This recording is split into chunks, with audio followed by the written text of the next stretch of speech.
Hey guys, it is your girl Jade Ashley and I am back with a new video. This week I am not here for a video of When the Beat Drops, but I am here to talk about the 2016 Soul Train Awards, which just aired this past Sunday, and I was so excited for this show to come on. So if you want to hear my thoughts on this year's show, be sure to stay tuned for more. Okay guys, so let's just dive into this video. So I just have to start by saying I was extremely excited for this year's show of the 2016 Soul Train Awards.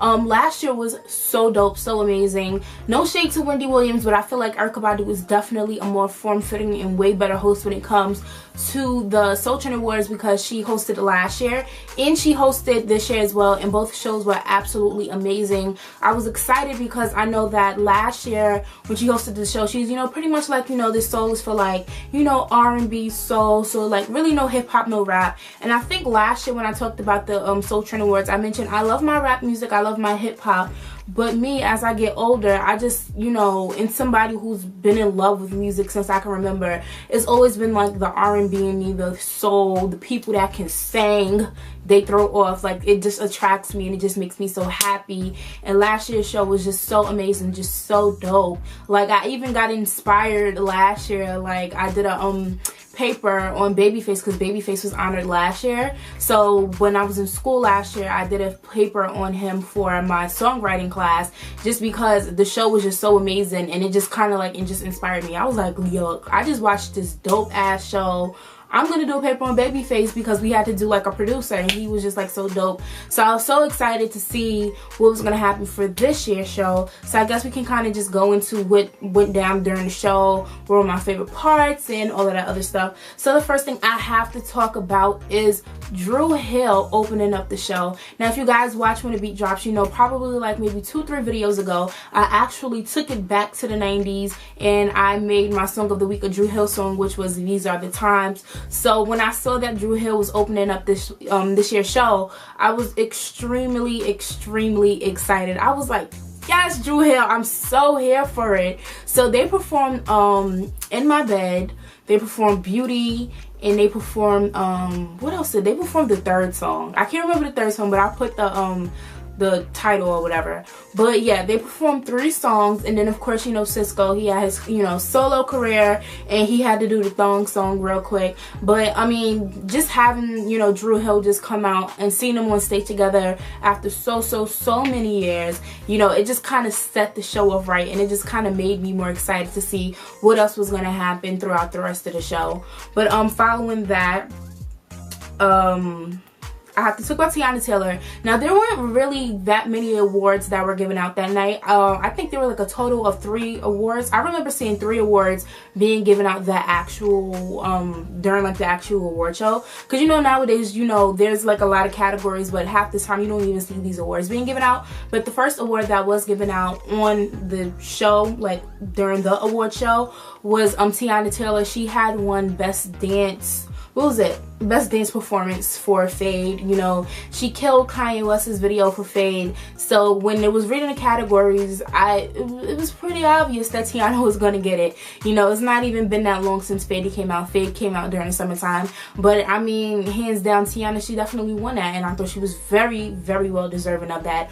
But speaking of the other awards that were given out, I know that Anderson .Paak, he won the Centric Certified Award, and that was pretty dope. He's new, he represents his generation, but he possesses so much soul for it to be like rapping and then like singing. Like his music is just very something that you can vibe to for sure.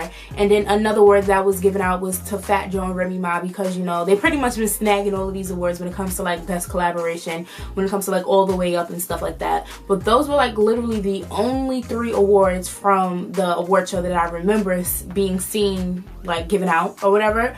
But other than that, well, there were 2 other awards, but those were honorees. But we'll move on. So speaking of Anderson .Paak, I did mention that he did get the Centric Certified Award, but he also performed with BJ the Chicago Kid. And I saw a lot of people on social media was like, why is this show like so old school?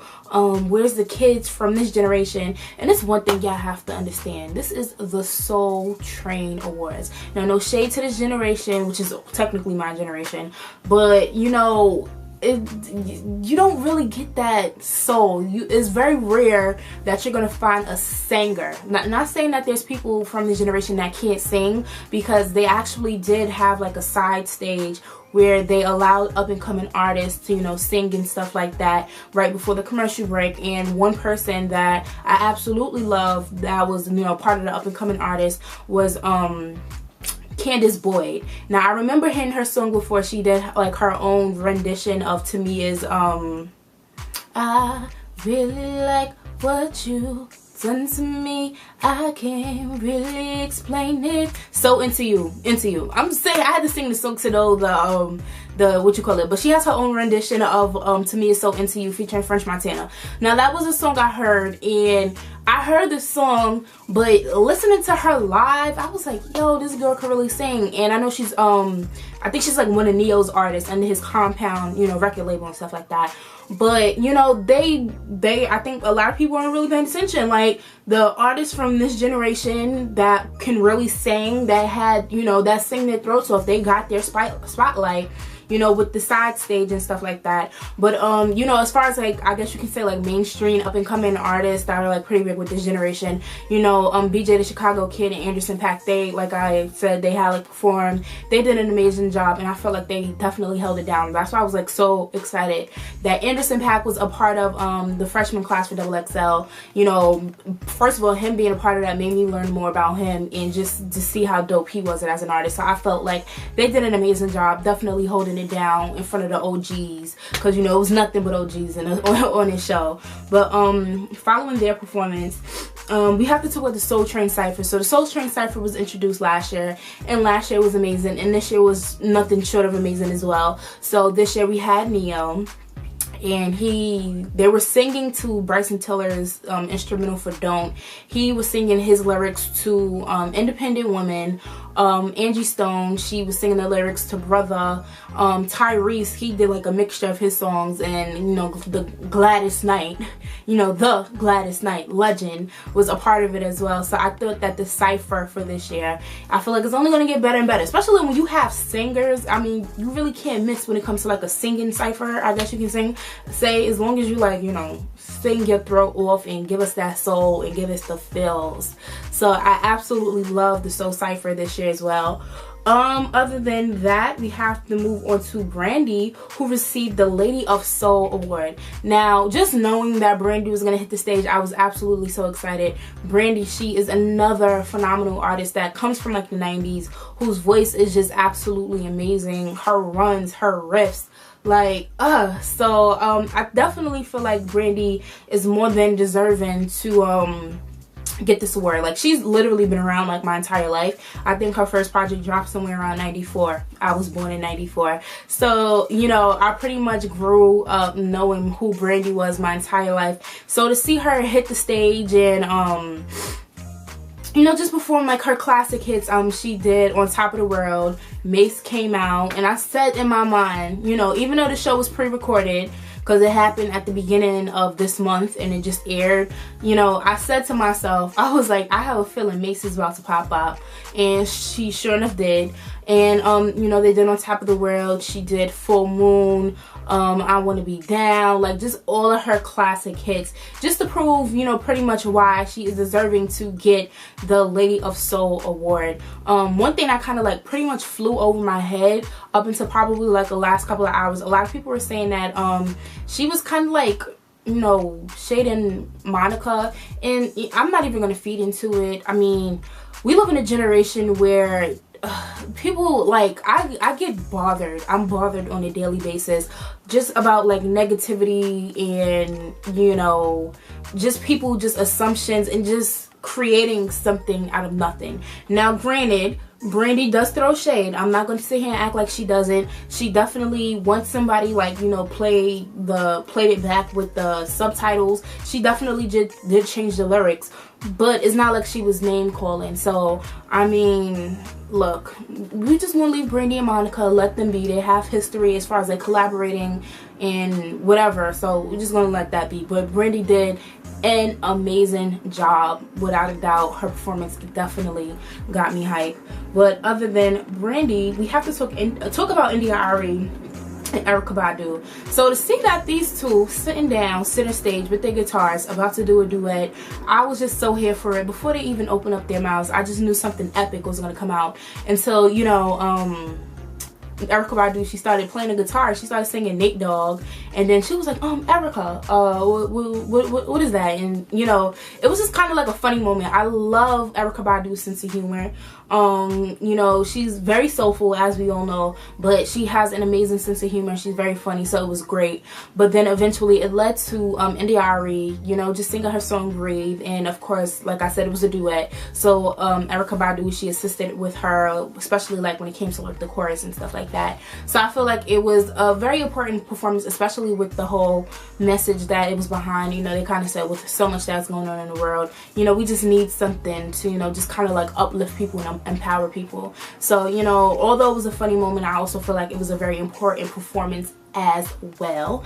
But the last thing that I have to talk about is the Teddy Riley tribute for Legend. He won the Legend Award, and I was specifically excited for this because, like I had mentioned when I started this video, last year when they honored, you know, Babyface, I was just so blown away by the tribute, by just Babyface on stage himself, and just listening to all the hits that he was responsible for throughout the years. So, you know, everybody knows Teddy Riley. So, you know, just like Babyface, Teddy Riley has a slew of hits that he's contributed to, the whole New Jack Swing era. So I just knew that it was about to be nothing short of amazing, and I was just absolutely here for it.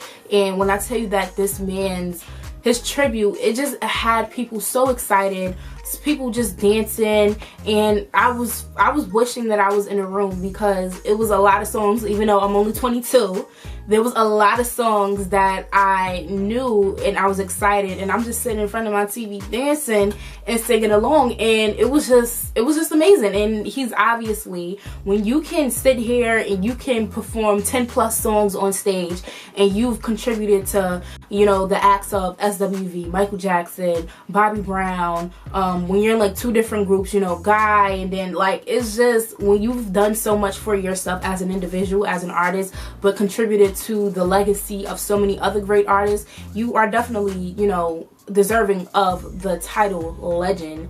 And that performance alone just proved it, and I enjoyed it. I enjoyed the show overall. I feel like, you know, the Soul Train Awards is definitely one of the best award shows. You know, we have like the top scale AMAs and Grammys, but to me, I feel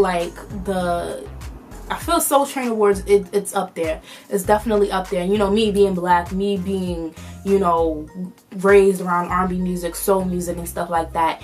The music that's in this show from the start to finish speaks to my soul, makes me happy, and I absolutely love the entire show. So if you guys checked out the show and you had any favorite moments that I may have missed, or if you agree or disagree with any other moments that I mentioned here in this review, you can definitely comment below. Also, be sure to give this video a thumbs up, and I would greatly appreciate it if you can subscribe to my channel if you're not subscribed already. Once again, thank you for tuning in, and I will see you guys next time. So bye. Hey guys, thank you for watching, and don't forget to share and subscribe, and I will see you all next time.